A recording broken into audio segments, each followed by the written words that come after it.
How bacteria rule your health for better or worse. That is today's show. Stephen, hello. How are you? Alex, nice to see you. Now, at the very start, you dedicate your book to Hippocrates. One might think, yeah, I get that. But also perhaps to a lesser known gentleman by the name of Ignaz Philipp Semmelweis. I'm Hopefully, I'm alive. pronouncing that You right. got it. Yeah. Could you share his story? Because I think a lot of people won't know that. Now, so Dr. Semmelweis trained at Vienna General Hospital in Vienna, Austria in the 1800s. Mm, And he noticed that there was the leading cause of death in women in childbirth was an overwhelming sepsis that followed delivery of their child. And he noticed that when this was being done in Vienna General Hospital, there was a lot of women died from childbirth from this infection. mm, And yet there were women who were delivered by midwives, not at that hospital, and that they didn't seem to have this problem. And he noticed that at that time, professors would do autopsies, mm. then immediately go from the autopsy table and then deliver a baby. Yeah. And one of his professors actually nicked his finger doing an autopsy, and he actually died following nicking his finger of a bacterial infection. Now, bacteria were not known about. He just Mm, died from being nicked. And he said, now, wait a minute. You know, my professors are going back and forth from the autopsy, and most people had died from infections back then. And the women who were delivered by midwives who weren't doing those sorts of things didn't get this horrible infection. And he said, I have a feeling it's because they're not washing their hands before the delivery. And I don't know what's causing it, but I swear it's the hand washing. So he started washing his hands before deliveries, and he instructed anyone who was working with him to wash his hands.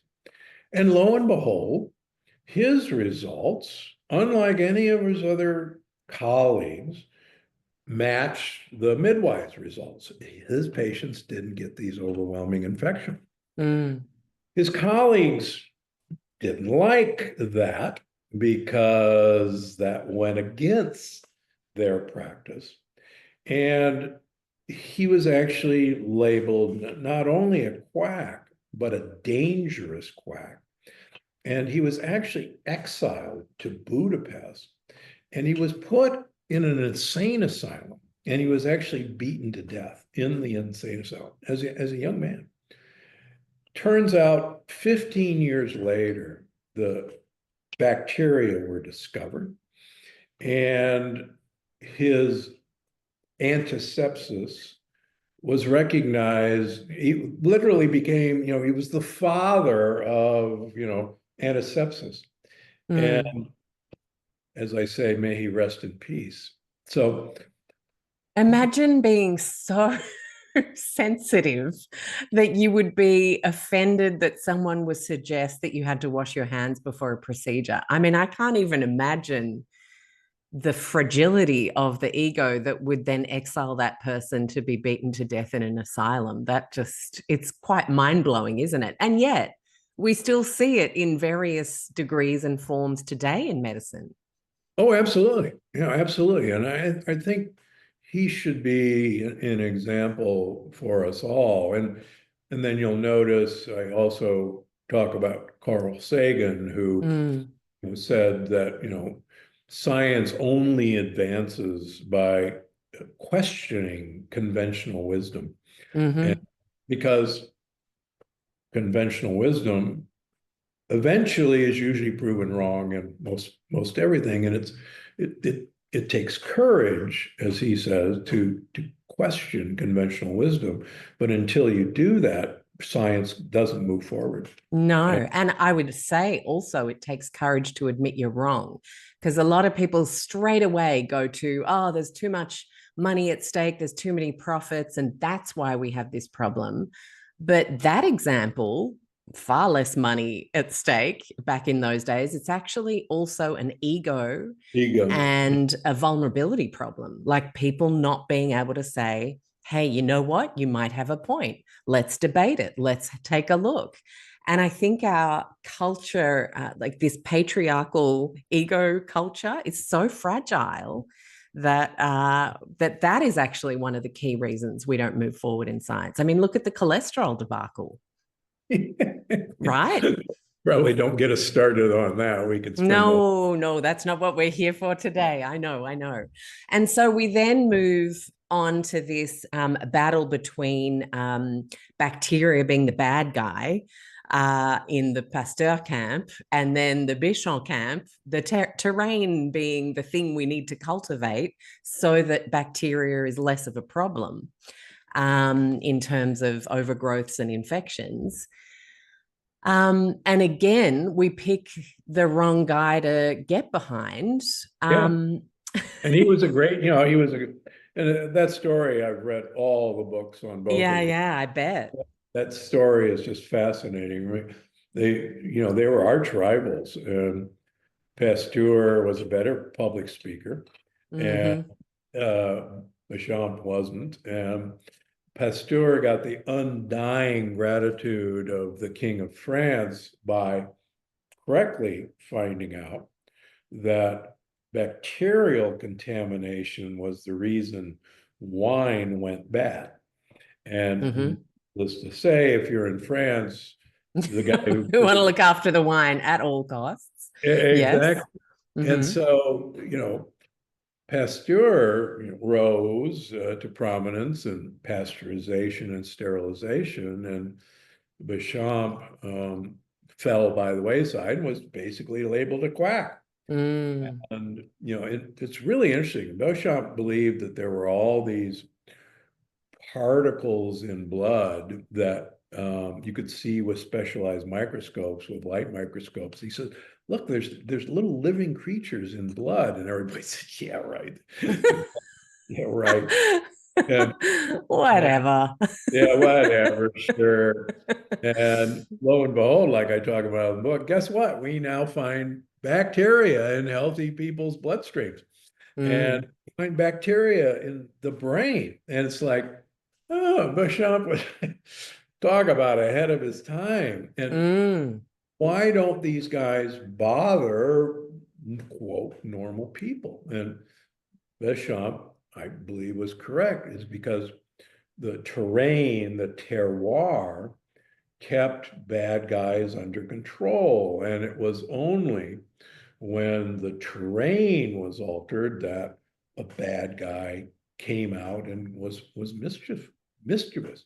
Mm. And so, like, I mean, I know we are jumping way, way forward here, but the work you did to uncover lectins being problematic, could we then say lectins might not be problematic for a huge range of very healthy terrain people, but because of the degree to which guts are leaky these days and how many people have poor terrain, that's when these things become a problem, and they might not be problematic forever if you do the work on your terrain. Correct? Have I got that? That's exactly correct. And, Yeah. and that's something I think a lot of people.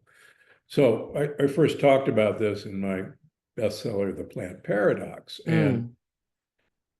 plants have a defense system against being eaten, but it's a balance of power. And we had an amazing defense system against these plant compounds, and it happened to be our microbiome. People don't realize there are bacteria that enjoy eating gluten. They love it. There are, as I talk about in the book, there are bacteria that love eating oxalates. Unfortunately, if you look at someone who believes or is sensitive to oxalates and then look at their microbiome, they don't have oxalobacteria and other lactobacilli that will eat oxalates. And so Mm, their defense against those compounds is nil. And so hmm. these guys then have kind of a direct shot at where they want to get to make us feel lousy. And Yeah, the cool thing is, when you restore this terrain, they're no longer a problem. That's fast. exciting. Yeah, it is exciting because I'd imagine when you write a book like that, and then of course influencers get a hold of it, and then they start to productize and protocolize and say like it is absolutely bad. If you read your work, it's actually it can be very temporarily damaging because of the state of what's happening now, but it's not an intrinsically bad thing. Like you don't then label oxalates are bad and gluten is bad. It actually depends on the terrain. Correct. Mm. I wrote about the seven deadly disruptors in the Mm. paradox: antibiotics, glyphosate, etc. And that part kind of, because lectins were so controversial, uh, Mm-hmm. people didn't hear or didn't read that. Guess what? It's because of this disruption of our terrain that these guys, which we held in check for eons, Mm. now showing themselves for the first time. Yeah. Um, and the good news is, yes, it's hard to get your terrain back to where it should be, but the good news is you do that, and then lots of wonderful things are possible. Mm-hmm. Something's just come into my mind, and I feel like I have to ask it right now. A lot of people say when they travel to different continents, they're then able to eat different foods. I know this for myself as someone who seems to be very gluten sensitive here in Sydney, Australia. I have French heritage, French on my mum's side. When we travel to France in the countryside, I do not have the same problems. How fast does terrain change? And coupled, I guess, with stress and neurotransmitters then changing, because as I was reading your book and starting to see all the links, I was like, that's interesting. There's a lot of moving parts to our terrain working well, and Yeah. they're all talking to each other on these superhighways. Could part of it be it's not just glyphosate or it's all the things that people say, but it's actually that our terrains are more receptive in different parts of the world? Like I'm that is such a tangent, but I just had to ask. Well, no, and I actually bring this up in um, the gut brain paradox. Most of my patients have leaky gut when I see them, and Mm, 80% of them have autoimmune diseases that they're not having success with. And 94% of them in a year are in remission from their autoimmune disease, and their leaky gut is sealed. And a lot of these people will go over, particularly to Europe, to France or Italy, and they can't help themselves. And they have a croissant and a baguette or a pizza, and they do not react, just like you. mm, And they go, oh, this is great. Dr. Gundry has cured me. And I can have all this stuff again, hallelujah. And they come back to the United States and they eat our bread or our pizza. And within weeks, their gut is all messed up, or their psoriasis is flaring, or their joint is hurting. And they go, and they call me, and they, what the heck? I thought you cured me. And I'm going, oh, there was no glyphosate over in Europe. mm. And you came back and started eating our stuff. And unfortunately, Australia has a We're glyphosate. the same. Yeah. So you really believe that it is more about farming practices. Yeah, Yeah. unfortunately.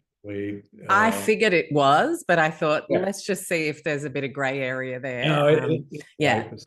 Mm, Uh, it's worse than I thought, and I go into why it's so mischievous. Uh, mm. Among other things, glyphosate in and of itself can cause leaky gut. Well, Um, because it has an antibiotic function. oh yeah, it kill. Yeah. They people don't realize Monsanto patented glyphosate as an antibiotic medicine. Hmm. I know. You say that, and And people are like, oh, okay. Because then they understand antibiotic resistance. So they might be skeptical of, like, oh, organics, it's all the hippies just saying we have to, that's expensive, can't do that. But if you explain it through something that people have a bridge to understanding, a little bit more well known in the mainstream, I find that to be a bit more of a successful sell.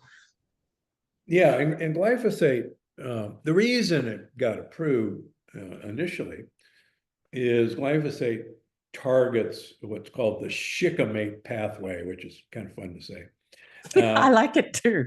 Shikimi. and plants use the shikimate pathway to grow. And if you block the shikimate pathway, plants die. Okay, Hmm.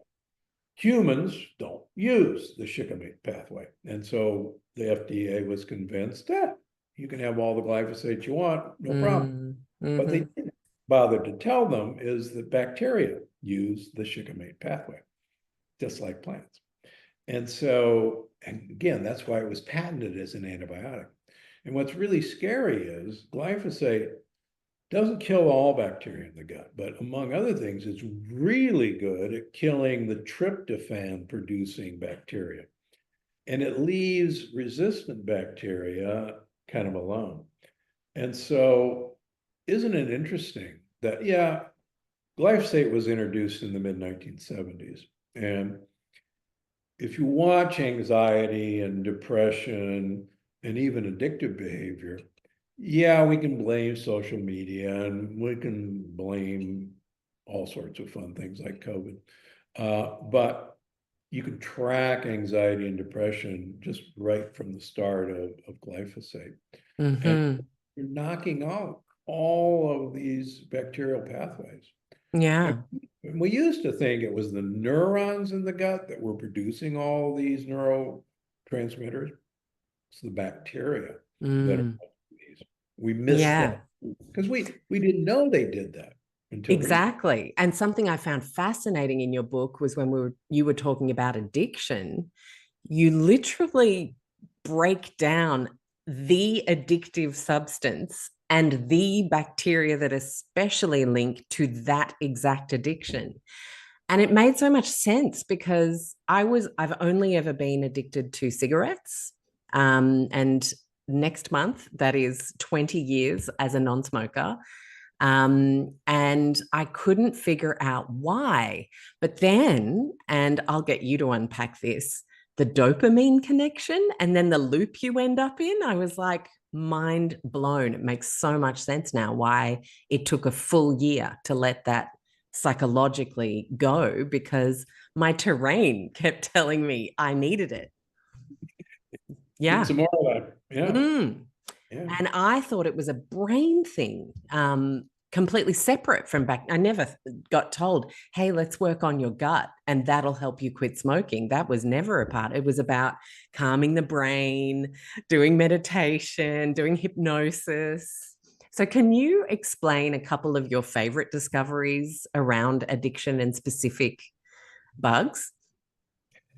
Yeah, I mean, what was fascinating to me once I went down this rabbit hole, and I started down this rabbit hole because I deal with a number of addictive individuals, and the great thing about addictive individuals is they're usually incredibly smart, incredibly intelligent, and ought to know better, sort of thing. And Mm-hmm.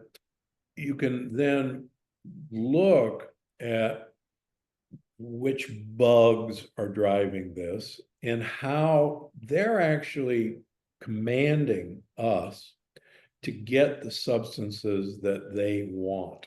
And Mm-hmm. they may use like dopamine to get it.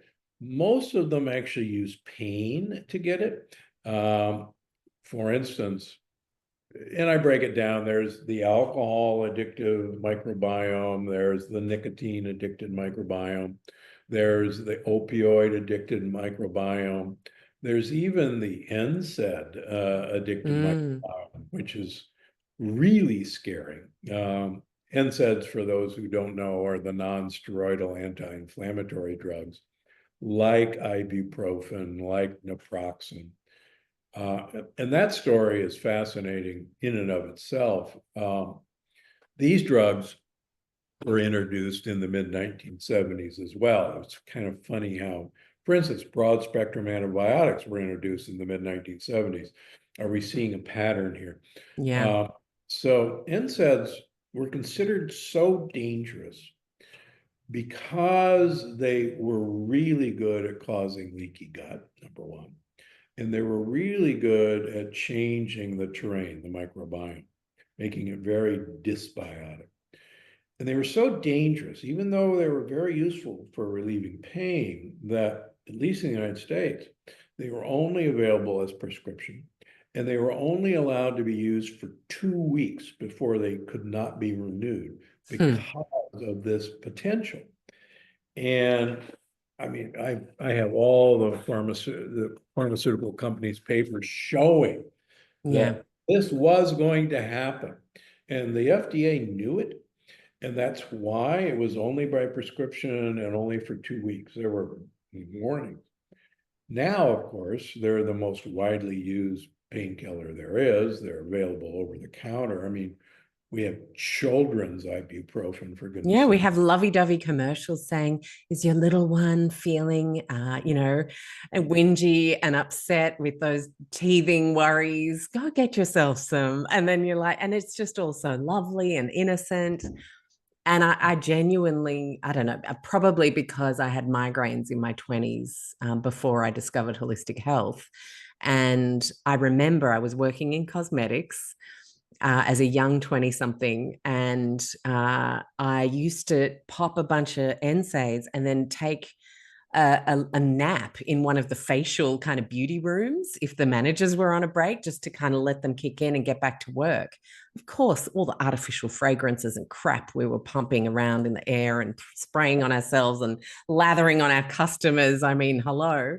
You can only operate from what you know at the time. I don't feel guilt or anger about that, but I did take a shed ton of them, and I do have detoxification issues now as a 40 something. And I don't question for a second that there's a link there of having taken that many painkillers. Yeah, so it produces leaky gut, and I've talked Mm, about the mechanism that actually they're so potent mitochondrial uncouplers that locally on the wall of your gut that kills off cells and produces these little lesions. And that alerts your immune system. Your immune system creates inflammatory cytokines, causes pain, and then that pain signal, your brain says, oh my gosh, I'm getting all these signals about pain. We need to turn that pain off. And so you take more NSAIDs, mm, your gut microbiome, the dysplastic ones, just what we wanted to eat. And then you get more pain, and the cycle just persists and persists. And the drug companies know this. And so it's like a no-brainer. The more I get you to take of these things, yes, you'll relieve the pain, but then it not only will come back, it'll come back more.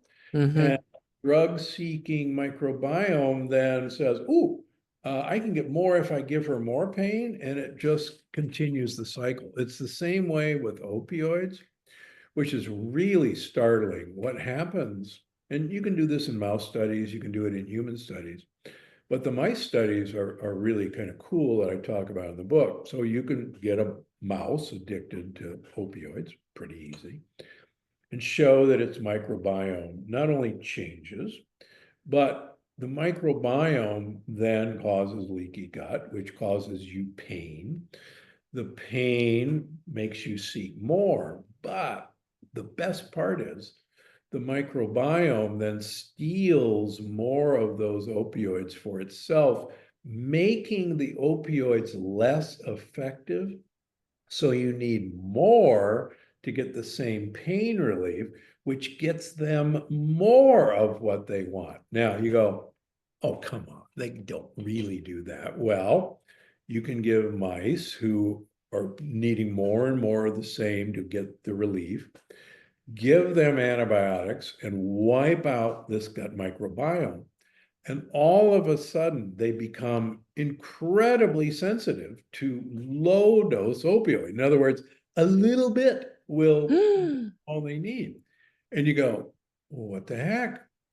What if we put that opioid microbiome back into that mouse with basically a fecal transplant? All of a sudden, they revert right back. They need massive amounts of opioids again. Why? Wow. Yeah. Why? Yeah. Because the microbiome is back in there. And it's like, wow, it's amazing. And the hopeful word is the problem is, as any addictive individual knows, is the recidivism rate is horrible. I mean, Mm. most people go right back to it. Yeah, they can clean up their act, they can go cold turkey, they can, and yet, Or they do surgeries and have yeah, injections and like all sorts of other interventions that become more and more extreme, even. yeah, and it's the same way with alcoholism. We Mm. know that people who have an alcoholic microbiome have a much more difficult time getting off of alcohol than individuals who drink a lot of alcohol that don't have that microbiome. And I go Mm. into that in depth. And it's like, son of a gun, no, no wonder. Oh, so these guys were better people because they, got off of alcohol or cigarettes. No, it's they had a different microbiome that Hmm. fighting against, and it was the microbiome driving their behavior. Yeah, wow.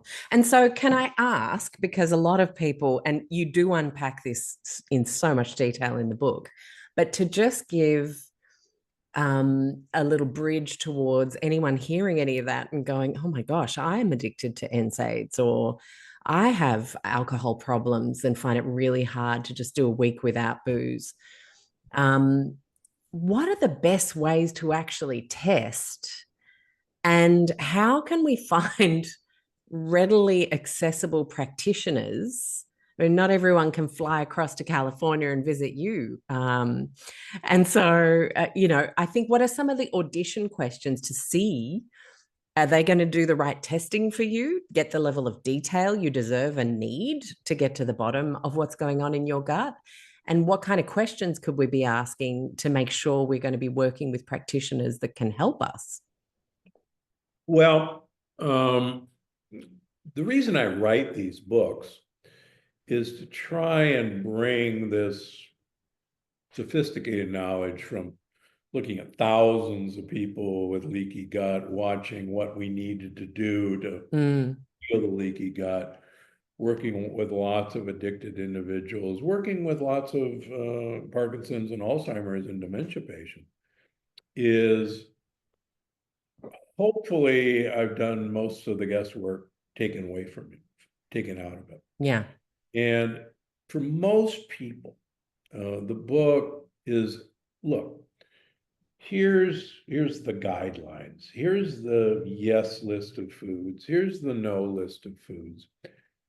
Here's what I want you to do. I want you to take a lot of vitamin D, regardless of what your practitioner says. Um, When you say a lot, what does that even mean? well, so for instance, there's a big research group at the University of California, San Diego, here in Southern California. They think the average person, male or female, should be taking 10,000 international units of D3 a day. That's in European, I don't know the Australian, but Yeah. 120, 250 micrograms Mm. of D3 a day. And that's way over what people say. I've never seen vitamin D toxicity. The University of California has never seen vitamin D toxicity at 40,000 international units a day. Hmm.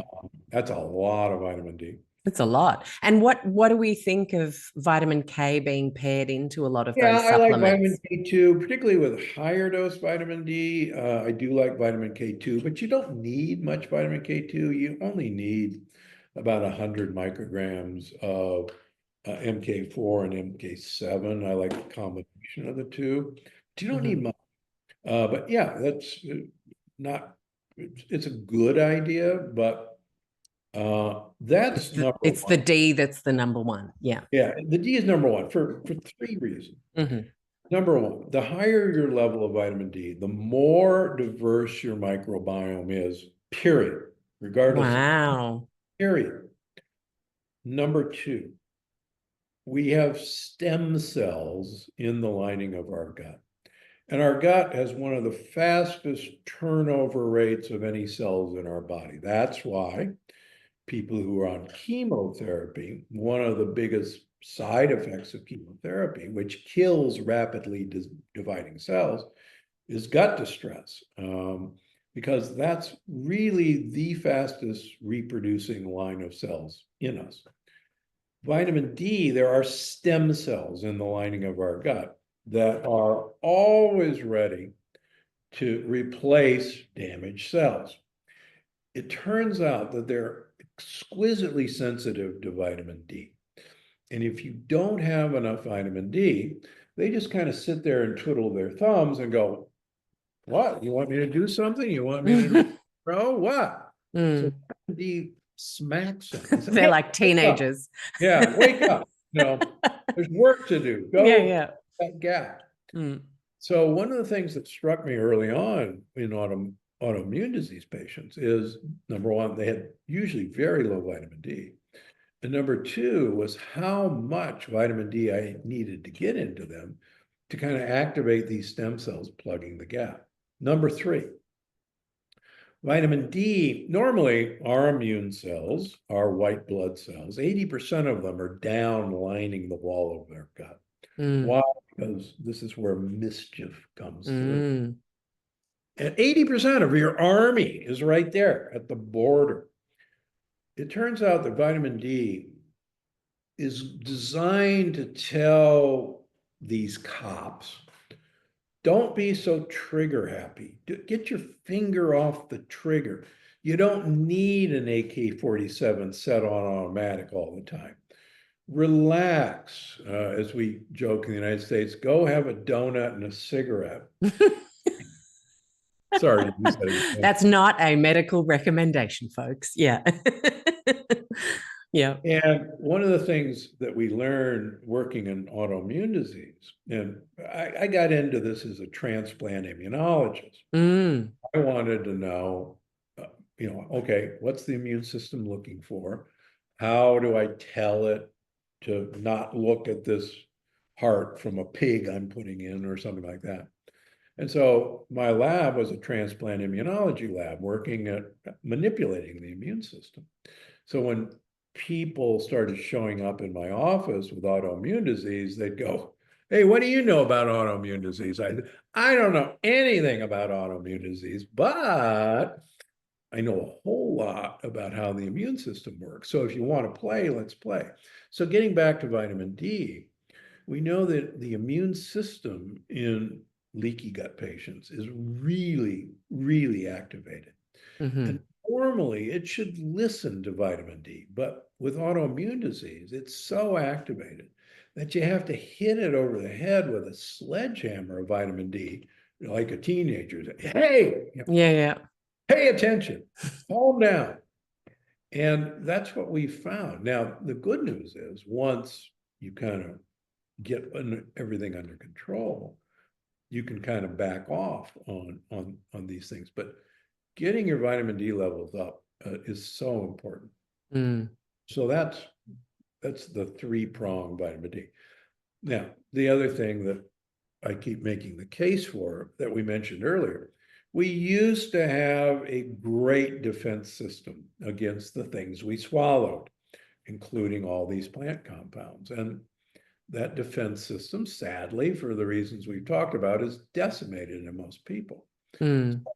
Okay, let's repair the wall of your gut. And I'm happy at Gundry MD to sell you products to do that. But initially, if you keep swallowing razor blades, you're going to slice it right back open. Yeah. And that's why until we get that terrain back, until we get those defense guys up and running, you really need to get some of these mischievous plant compounds out of your diet. And Hmm. yeah, most people, we can get them back into you. But, you know, like I tell people, you're going to hate me for 6 weeks and then you'll really start to love it. And then you think, I was wrong about him. Yeah. Yeah, he's a good Okay. guy. So as I read through the lists of the yeses and the nos, I have to use me as a guinea pig here. So we're pretending that I'm in your office and say, but Dr. Gundry, I can't do that. And I'm going to make my case. So you list all the cruciferous veggies as a yes. I have an absolutely shocking intolerance to cruciferous veggies. I don't know whether it's a midlife thing. I don't know whether it's spurred on by virus that I've had, because you talk about the viral, bacterial, and immune relationships in the book, which I've found really interesting. But then on the no list, I see my beloved squash family that I seem to be able to eat so happily with absolutely no gut disruption, no bloating, no issues. What would you do with me? Well, you're actually the person who I put on the chicken and the sea protocol. Hmm. People who have really sensitive gut wall lining, Yeah. notoriously, you guys cannot tolerate cruciferous vegetables. Mm. I find So, a little bit with eggs as well. So I'm almost yeah, wondering if it's a eggs are sulfur no, thing. Yeah, eggs are yeah. not allowed. Mm. So yeah, cruciferous vegetables, and I'll tell you a rather hilarious story. So we have an expression, more bitter, more better. And it is true that long-lived people, cultures are notorious for consuming bitter food. Well, And, arugula is literally one of my favorite things in the world, but it's not my friend at the moment. It's oh this yeah, this and yeah, midlife transition has really done me yeah. a So nasty. these guys, the bitterness is the plant's way of warning you, you really shouldn't eat me because I am going to cause real havoc in Mm, you. And it's that bitterness that was the plants evolved to warn you that there are really nasty compounds that are going to make you wish you never put a piece of arugula in your mouth. hmm. So those are the warning systems. So I'll tell you a funny true story. I can I'm a plant predator.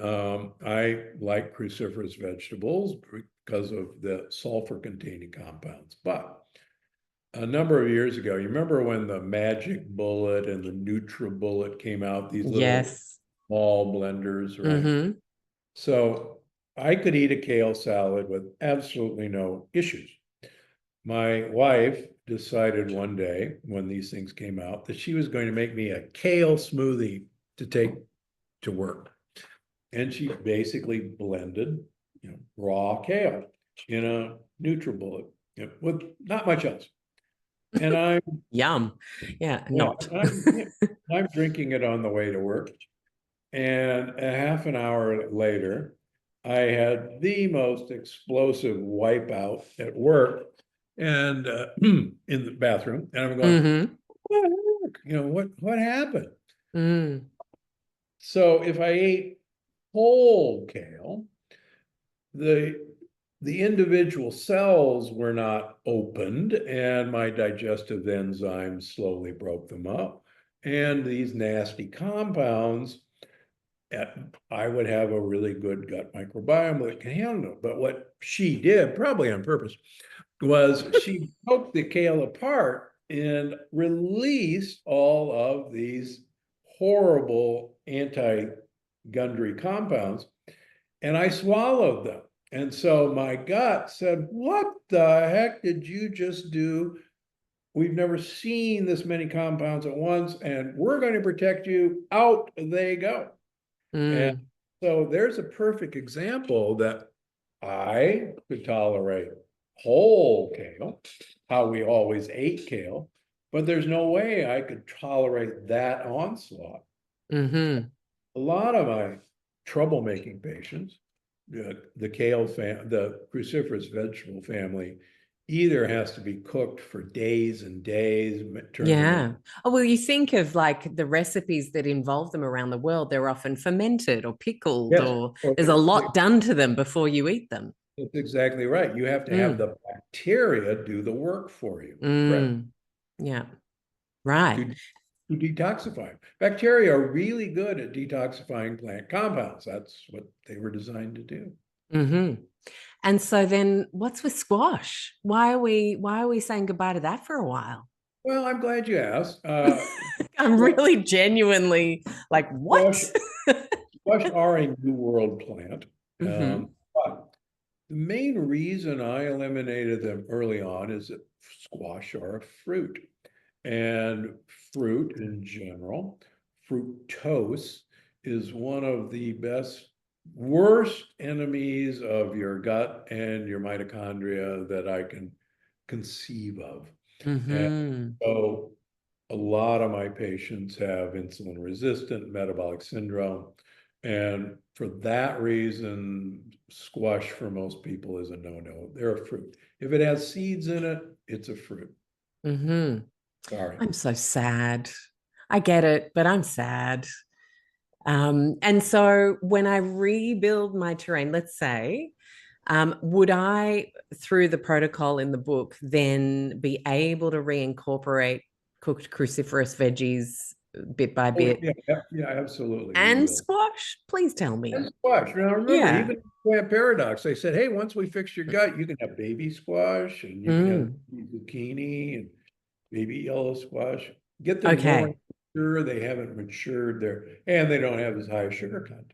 Mm-hmm. I was slightly terrified, less so now. So thank you for unpacking that.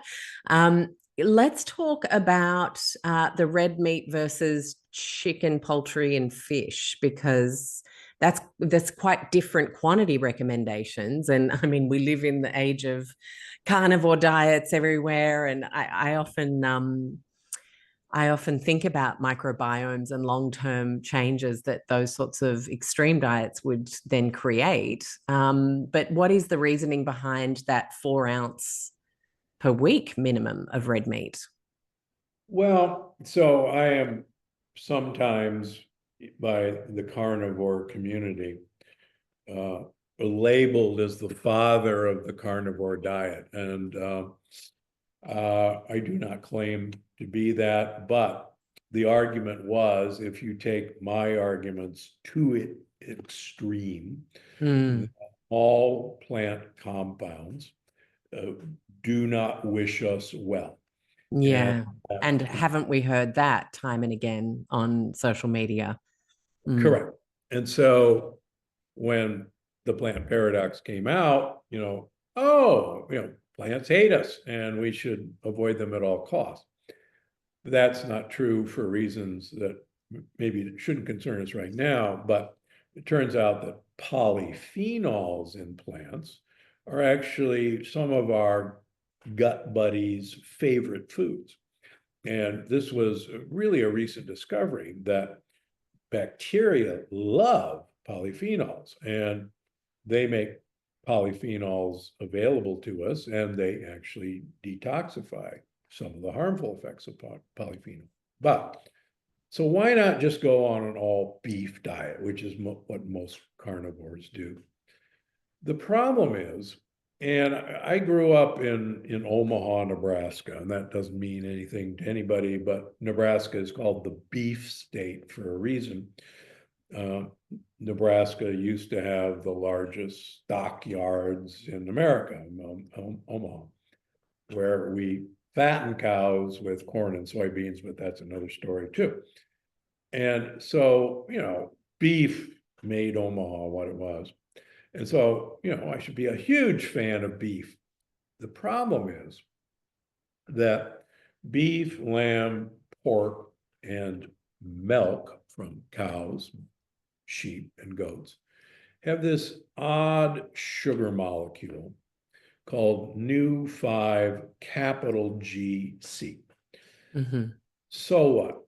It turns out we humans, poultry, fish, and shellfish have a different sugar molecule called Nu5 capital AC. These two sugar molecules are virtually identical except for one oxygen molecule. So what? When humans swallow Nu5GC, and fun experiments have been done, humans make an aggressive antibody to Nu5GC. We hate it. We just think it is awful. And the minute it comes in contact with us, we make antibodies to it.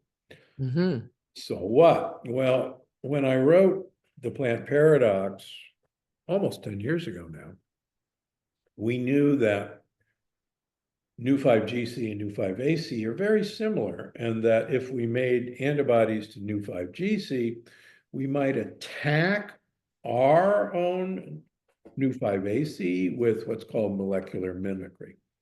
And that's where I left it.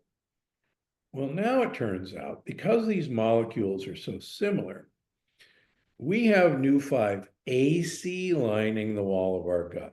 We have Nu5AC lining our blood vessels in what's called the glycocalyx. We have Nu5AC lining our blood-brain barrier. And we have Nu5AC in our joint surfaces. What we now know is the more Nu5GC we eat, the more it displaces Nu5AC, lining of our gut, in our blood vessels, in our blood-brain barrier, in our joints. And our brain abhors Nu5GC. And we attack Nu5GC in all these places, and we create leaky gut, leaky brain, neural inflammation, and joint inflammation. If that's not bad enough, we know that cancer cells, which can't manufacture Nu5GC, use Nu5GC from our diet to actually cause local inflammation and grow and prosper, which explains why there's a strong association between red meat eating, milk drinking, and heart disease, cancer, arthritis, and dementia. Now, here's the good news. Two pieces of good news. The more Nu5AC foods we eat, the more we displace Nu5GC from the wall of our gut, from our blood vessels, from our blood-brain barrier, and from our joints. That's the first really good news. The second really good news, which I wrote a lot about in Gut Check, here's the great news. If you ferment Nu5GC containing foods, and so that's red meat. That's red meat. And milk. Milk. The bacteria eat the Nu5GC, so there isn't any left.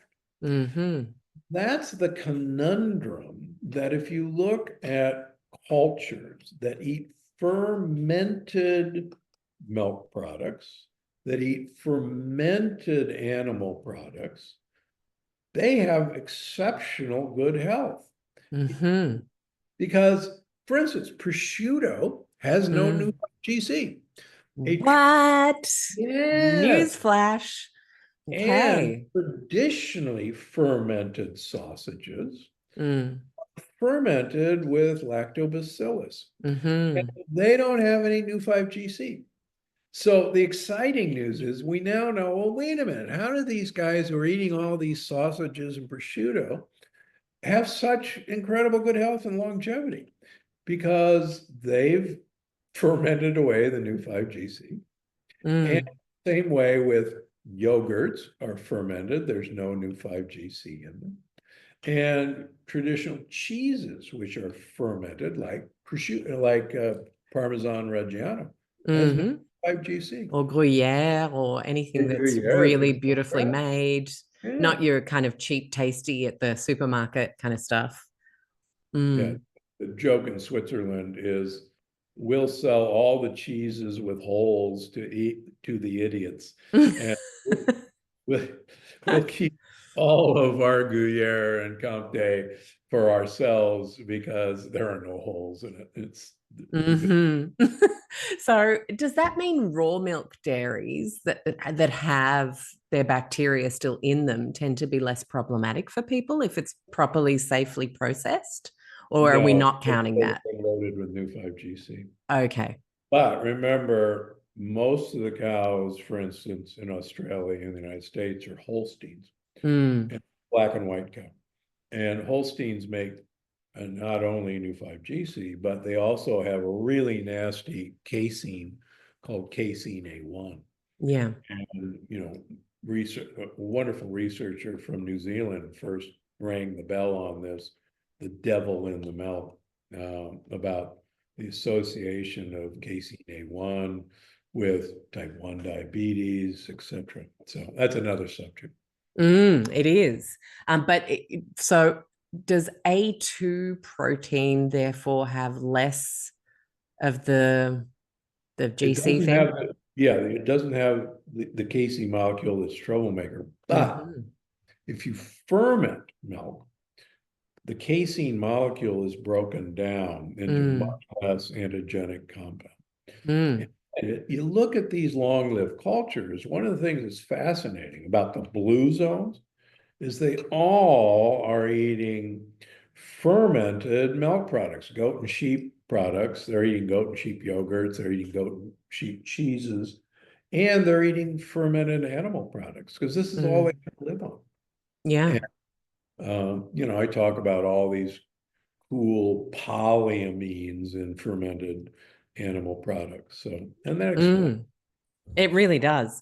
I mean, honestly, I could talk to you for another whole hour, Stephen. Fascinating. And I had all these questions on some of the bacteria buddies and not so nice guys, but we will have to leave it for another time. We'll come Uh, back.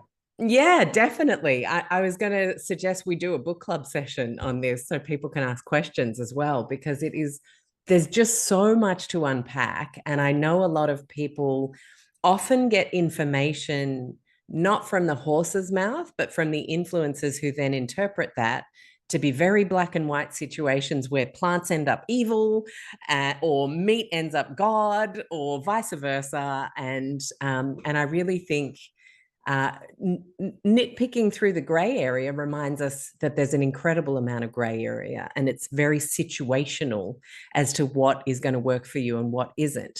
So, could I get you to just leave us with, because one of my favorite parts of your book is the breadth of severe conditions that people come to you with, that you work in one way, the way you talk about in the book, of course, to then radically transform their lives. And we're talking very different things, from a kid who can't get up and walk to an elderly woman with Parkinson's and like every possible type of illness in between. Can you share an incredible story of hope to finish our chat today? Yeah, and it's funny the young lady. I shouldn't actually identify where she's from, but one really wonderful story that I talk about in the book is I do see a lot of people with food addictions, with bulimia and anorexia nervosa, and a couple. Actually, I've never met the young lady. I've only Zoomed called with her and her parents. She bounced around from treatment center to treatment center, horrible anorexia, a little stick of a waif of a woman, young girl, teenager. And all these kids are really smart. I mean, they're accused of being overachievers and blah, blah, blah. And that's why they got it.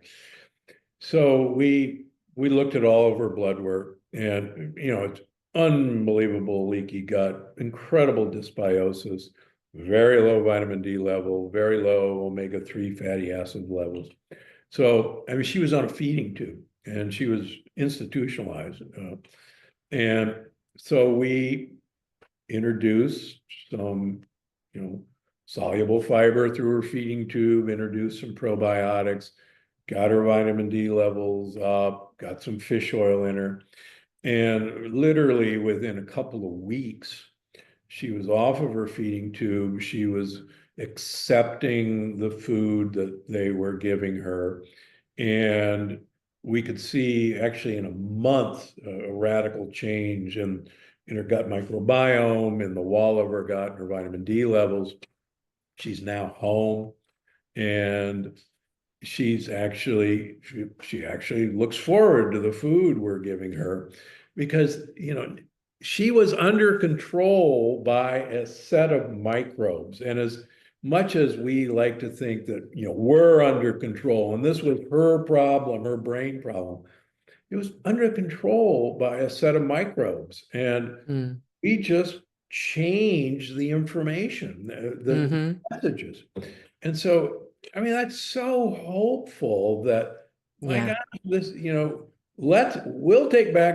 we'll get those guys out of control, and we'll put the good guys in, and we'll be okay.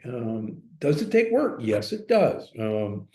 But she's a wonderful example. That's such a great example. And there are so many more. And I think changing the information was one of my favorite kind of distillations from reading it, because once you realize it's not your fault and you're not the bad person and you haven't done a bad thing, it's just that you're hosting some really unfavorable party guests that need to be kept in check, and you need to invite a better crowd. And it's literally that. And I love that, because everyone can draw hope from that. So thank you for writing it. Well, thank you. I appreciate you having me on.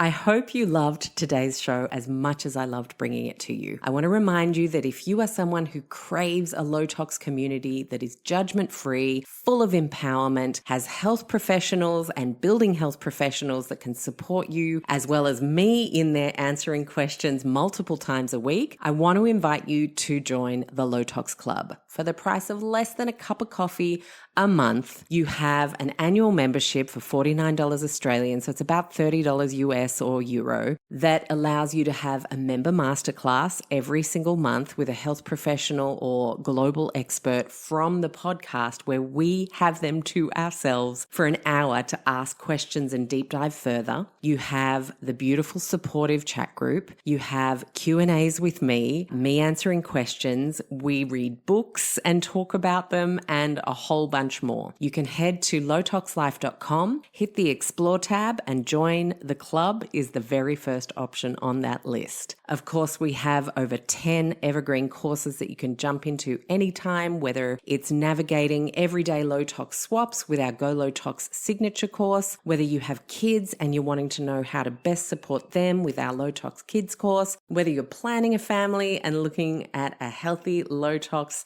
preconception journey, reducing inflammation, especially the chronic kind, with our Inflammation Ninja course, many other courses. You can again head to lowtoxlife.com, hit the courses tab, and you'll see all of the options, which includes a business course, my Low Tox Method program.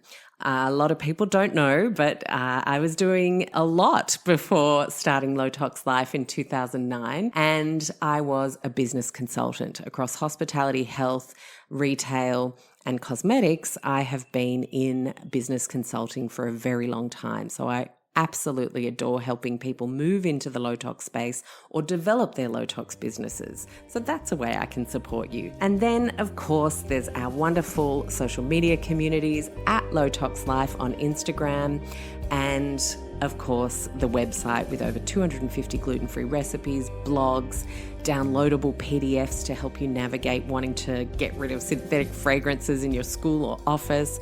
I could go on. So head to lowtoxlife.com, see what takes your interest or fancy, and thank you so much for being a part of our podcast community. I love reading your reviews. I appreciate every follow and subscribe, and I want to just remind you to finish off that if there's anything you heard that you found interesting from a medical or scientific perspective, it is intended as education only. Please always chat to a health professional who knows you and your situation best. I'll see you next week. Bye.